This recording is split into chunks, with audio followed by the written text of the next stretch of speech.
Class 10th science exercise number 3.2 है, जो कल मैंने तमाम करवा दी थी। ठीक है, इसके पहले दो क्वेश्चन मैंने छोड़े थे जो इंतहाई आसान है। मेन जो मेरा एम है आज वो क्या है, 3.5 एंड 3.7। 3.57 है, 6.7 है, 5 एंड बुक दिखाएं मुझे तो।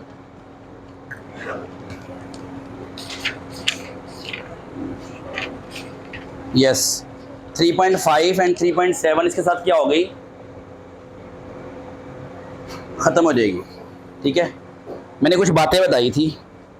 क्वेश्चन नंबर 1 के थर्ड पार्ट पे आ जाएं। क्वेश्चन नंबर 1 है, पार्ट कौन सा है, थर्ड पार्ट है।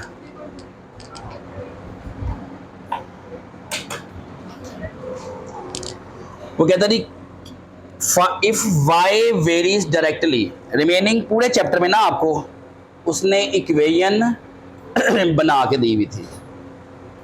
और जो मैंने कल क्वेश्चन करवाए थे मैंने आपको दिखाया था कि x ये है रिलेशन 1/n3 m(n3), ऐसे दो बताए थे। जो फ्रैक्शन में होता है वो कौन सा है, इनवर्स वाला। कौन सा है, जो फ्रैक्शन में नहीं होता वो क्या होता है, डायरेक्ट वाला। ठीक है बेटा, जो फ्रैक्शन में है वो कौन सा है, इनवर्स वाला। जो फ्रैक्शन में नहीं है, डायरेक्ट वाला। आई समझ के चली गई है। अब क्वेश्चन में वो कह रहा है इफ y वेरीज डायरेक्टली, मतलब फ्रैक्शन नहीं है। आप फॉर्मूला याद करो, आपका काम नहीं है। If y varies directly as x, बेटा बुक छोड़ दो, बुक छोड़ दो। आप जब क्वेश्चन समझा दूंगा बता दूंगा क्या लिखा हुआ है। अब तो मैंने लिख दिया फर्स्ट का थर्ड पार्ट 3.2, इसमें सारा टाइम आप वहाँ वेस्ट कर लोगे अपना। ठीक है, कभी होना है ऐसा कि आपकी बुक या क्वेश्चन आप आगे पीछे हो गई हैं, सब कुछ छोड़ के बोर्ड पे आ जाओ, बाद में हर चीज़ मिल जाएगी, वरना लेक्चर साथ आया हो जाएगा आपको। उन्होंने कहा वाई वेरीज डायरेक्टली के इनवर्सली। डायरेक्टली या तो ये होगा, इनवर्सली या तो क्या होगा, 1/x। कल मैंने बताया था जब भी ये लिखा जाएगा तो इक्वल लगा के आ जाएगा और साथ x से मल्टीप्लाई हो जाएगा। यही बात कल भी की थी। फिर वो कहता है as x and y is equal to क्या है, 8। y कितना उसने बताया, 8 है, और x कितना बताया उसने, कोई मुश्किल यहाँ तक 2 मल्टीप्लाई वहाँ रह क्या होगा, तो k कितना निकल आया, कल ही बताया था कि सबसे पहले हमने k निकालना है, फिर दोबारा इक्वेशन लिखनी है। कुछ लोग इक्वेशन के बगैर ही सॉल्व कर रहे थे, तो दोबारा इक्वेशन लिखनी है ताकि एग्जामिनर को और दोबारा आपको जब आप रिवाइज करेंगे पता हो कि हमने पुट किस में किया है। के निकालने के बाद दोबारा इक्वेशन लिखनी है और के पुट कर देना है, फिर बाद में सोचना है अब करना क्या है। ठीक है, अब वो कहता है थर्ड पार्ट में x when y is equal to 28। पहले y भी गिवन था, x भी गिवन था, के निकाल दिया। अब वो भाई साहब कह रहे हैं के तो आ गया, x निकालें, क्या निकालें, when y is equal to 28। ये 4 मल्टीप्लाई वहाँ रह क्या होगा, 28/4 इज इक्वल टू क्या होगा, तो 7 मेरा क्या निकल आया। समझ आ गई कि चली गई। इसका पहला पार्ट दोबारा देखें। अब ये थर्ड पार्ट किया ना, फर्स्ट पार्ट करवा रहा हूँ अगेन वही। If y varies directly as x, ये साइन खत्म हुआ तो k आ गया, आ गया बेटा। y कितना है, 8, k कितना है निकालना है, x 2 है, 8/2 इक्वल टू k है, this is your k। Again वही बात आ गई। फिर वो कहते हैं जी इफ, अब निकालना क्या है, पार्ट 1 देखें क्या लिखा हुआ, फाइंड। क्वेश्चन सारा दोबारा सुने, 3.2 क्वेश्चन नंबर 1 निकला है जी आपका। If y varies directly, if y में सारा सुनते जाएं, बुक में ना देखें, मुझे सुने, मेरे हाथों को देखें। If y varies directly as x, fraction नहीं आई। जब मैंने इसको खत्म करना है तो k आ गया। If y is equal to kx हो गया, y की वैल्यू गिवन है, x की वैल्यू गिवन है, मैंने k निकाल दिया, दोबारा इक्वेशन लिख दी, y is equal to kx लिख दिया। अब वो कहता है फाइंड, लिखा है बुक में देखें, फाइंड, क्या फाइंड करना है, 3 पार्ट दिए उसने। पहले में कहता है फाइंड वाई, सेकंड में कहता है फाइंड वाई, थर्ड में कहता है find x in term of, आगे find x in term of Y 28। अब कहता है फाइंड वाई, फाइंड वाई की वैल्यू 4 है इन टर्म ऑफ एक्स, मतलब एक्स में क्या पुट करना है। उसने कहा फाइंड एक्स, सुनो बेटा, find x in term of y equal to 28। तो वाई में क्या पुट किया, इसमें कह रहा है find y in term of x, x एक्स ही पुट करना है। तो यहां क्या लिख देंगे, तो आंसर क्या होगा, आई समझ। सब क्वेश्चन में यहां पे आके 2 वैल्यू गिवन थी, इधर बाहर चले जाओ, लुड़िया बाहर देखना आपका, y और x 2 वैल्यूज होंगी, हमेशा गिवन होंगी। फर्स्ट क्वेश्चन का फर्स्ट पार्ट से जान के x को x रखा कि हम फंसे रहे, ऑब्जेक्टिव पार्ट में आता है, डन है। सेकंड पे आ रहे, इफ y अब बना के दिया उसने, देखें y directly relate to x है, y भी गिवन है x भी गिवन है, क्या निकल के आएगा, k, क्या निकल के आएगा, k। फिर कहते हैं जी find y in term of again x put कर देना, यही क्वेश्चन आ गया दोबारा। सेकंड के सेकंड पार्ट में आ रहे, कहते हैं find x when y equal to 35, find when y equal to 28। अब क्या होगा, y equal to, same question आ गया, कोई डाउट है, 3.2 ओवर हो गई। ये जो क्वेश्चन दोबारा क्यों करवाया, जिन्होंने कल समझा नहीं था, जो कल आए नहीं थे, या जो आज न्यू आए हैं, या जो कल क्लास में जो सोए हुए थे, उन्हें मिल गया। अब 2 एक्सरसाइज आपकी जाने लगी हैं, 3.5 एंड 3.7। कितनी जाने लगी हैं, मेन जो थीम होना ना इसके अंदर क्या होना है, इक्वेशन बनाना। क्या होना, इक्वेशन बनाना। इक्वेशन बन गई तो क्या होगा, इक्वल लगाएंगे, इक्वल लगवा के के लगाएंगे, के निकल आएगा, तो रिमेनिंग वैल्यू पुटिंग करेंगे, तो वाई एक्स या x y M N N M जो भी होगा निकल आएगा। ठीक है जी, 3.5 में आ रहे हैं। मैं हर क्वेश्चन की आपको इक्वेशन बना के दे रहा हूँ और एक question at the end solve भी कर दूंगा, आपको नजर आ जाएगा जी हमारा कितना काम कवर हो गया है। ठीक है जी, इफ एस वेरीज, कोई बुक पे ना देखे, बात सुनिए गौर से। 3.5 क्वेश्चन नंबर 1 कहता है if S varies directly you square क्या है एंड इनवर्सली, इसी में इनवर्स भी क्या दिया, तो इनवर्स के नीचे आ गए हम, एज वी, डायरेक्टली में 7, इनवर्सली में नीचे। मुश्किल है। फिर मैंने क्या कहा था, s इज इक्वल टू के यू स्क्वायर बाय वी, वही कहा था वहां पे भी।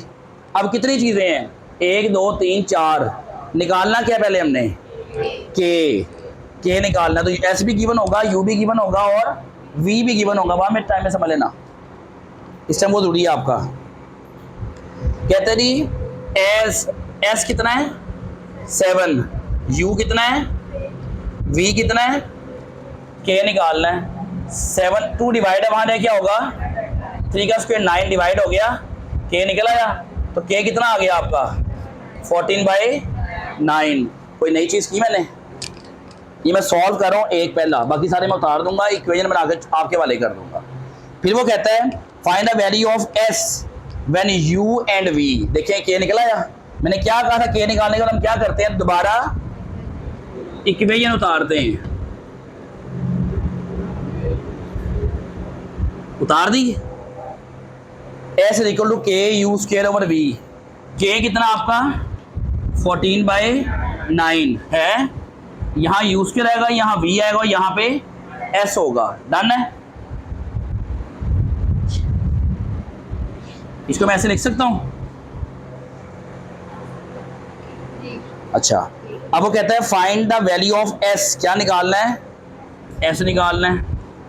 If when u is equal to 6, तो u की जगह 6 आया, 6 का स्क्वायर बन गया।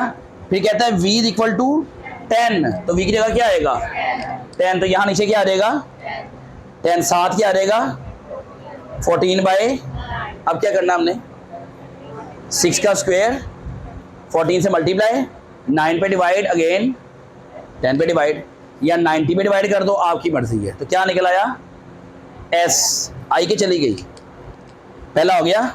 सेकंड पे आए, if W varies jointly, W varies jointly as x y square, तो ज्वाइंटली है तो इकट्ठा लिख दें, दो हो गए, and Z x y square Z, उसे ज्वाइंटली कह दिया और डायरेक्टली कह दिया, इकट्ठी सब उतार दिया, खत्म हो गया। इनवर्स की बात नहीं की, तो यहाँ क्या होगा, W is equal to k x y square over Z, बाकी पार्ट खुद ही करेंगे आप लोग, आगे हो जाएगा आगे कि नहीं होगा। के निकालना है, 1 2 3 चारों वैल्यू गिवन होंगी, करना क्या है, यहाँ मल्टीप्लाई वहाँ जाके, यहाँ प्लस वहाँ जाके, यहाँ माइनस वहाँ जाके, यहाँ डिवाइड वहाँ जाके, तो क्या मसला है, ठीक है। थर्ड पे आए, if y varies directly as x3 and inversely as z square and t, समझ आई, y varies directly as x3, inversely तो नीचे आ गए, इनवर्स में दो बातें हैं, एक z स्क्वायर एंड t, दूसरा तो z स्क्वायर t आ गया। क्या करेंगे, y इज इक्वल टू के x3 के ओवर z स्क्वायर t, 3 भी गया, आई गई। 4 पे आ जाए, इफ u वेरीज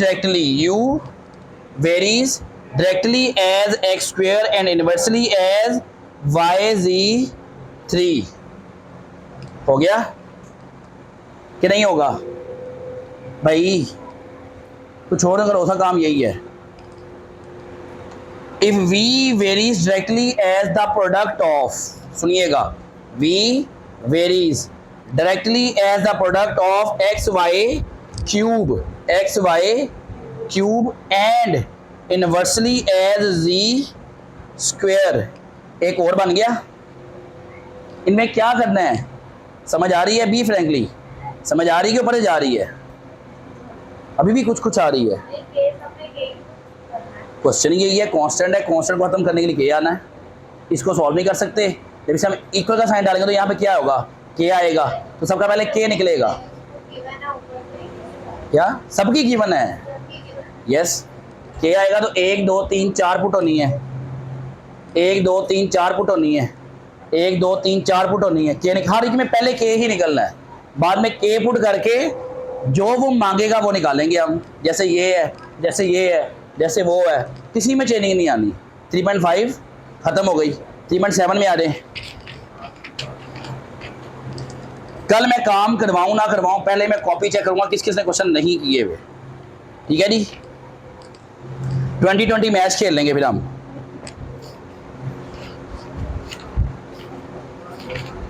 थ्री 3.7 में आई रही,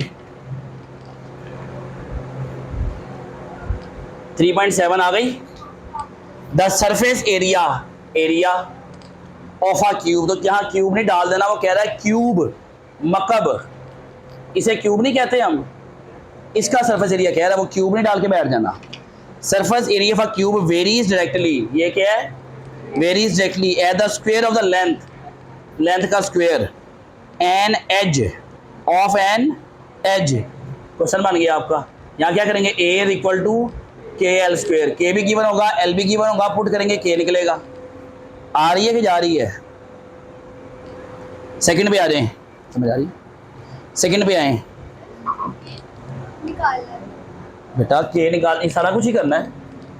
मैं अब इक्वेशन जो है, स्टेटमेंट से इक्वेशन बनाना मुश्किल होती है, सो मैं इक्वेशन बना के दे रहा हूँ, आगे सारा यही करना है, ऐसे ही वैल्यू गिवन होंगी, एंड पे कोई ना कोई वैल्यू मांग रहा होगा, वो हर एक में मांगेगा, समझ आ गई है।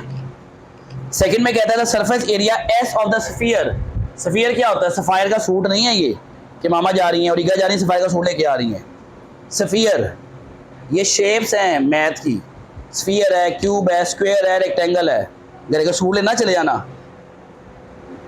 एस आ गया, varies directly at the square of the radius, varies है स्क्वायर ऑफ द रेडियस, आ गया कि चला गया, क्वेश्चन फिर खत्म हो गया। एस इज इक्वल टू के आर स्क्वेयर, पहले एस और आर पुट होगा, के निकलेगा, फिर के पुट होगा, रिमेनिंग वैल्यू आएंगी साथ, हर एक में सेम चीज़ है। ये कहा ना सब कुछ पूरा हो जाएगा आपका। थर्ड में आए, in Hooke's law the force F applied to a stretch spring varies directly as the amount of elongation S है ना, तो ये ऐसा आ गया, F is equal to K S. Question number 3 भी गया। 4, 5, 6, 7, 8 तमाम में यही काम होना है। समझ रहे हैं कि जा रही है, वही बना के दूंगे, बनाएंगे बहुत ही आप लोग। 8 चलो मैं बताता हूँ आपको। द काइनेटिक एनर्जी के ई 9 है। Varies jointly as the mass of the body and square of its velocity, this one, इसे के ई कहा, इक्वल टू के एम वी स्क्वेयर। नया क्वेश्चन स्टार्ट हो गया, नया क्वेश्चन क्लियर है। 3.2 गई, 5 गई, 7 गई, क्लियर है, और एक लॉन्ग क्वेश्चन गया। कर लें शाबाश, थैंक यू।